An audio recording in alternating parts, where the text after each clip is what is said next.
कर्मचाऱ्यांच्या बाबतीत 31 मार्च रोजी निर्गमित करण्यात आले 2 महत्त्वपूर्ण शासन निर्णय। राज्य कर्मचाऱ्यांच्या बाबतीत दिनांक 31 मार्च 2025 रोजी 2 महत्त्वपूर्ण शासन निर्णय निर्गमित करण्यात आले आहेत। 1. कर्मचारी किमान वेतन व भविष्य निर्वाह निधी।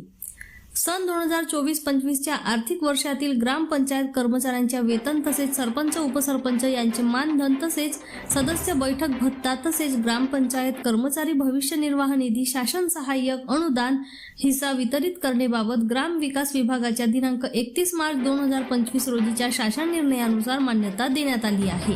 सदर शासन निर्णयानुसार वरील प्रयोजनाकरिता एकूण 140,42,84,00,000 इतका निधी वितरित करण्यास मान्यता देण्यात येत आहे। यानुसार ग्रामपंचायत कर्मचाऱ्यांचे किमान वेतन तसेच सरपंच उपसरपंच यांचे मानधन व सदस्य बैठक भत्ता थेट त्यांच्या बँक खात्यात जमा करण्याचा निर्णय घेण्यात आला आहे।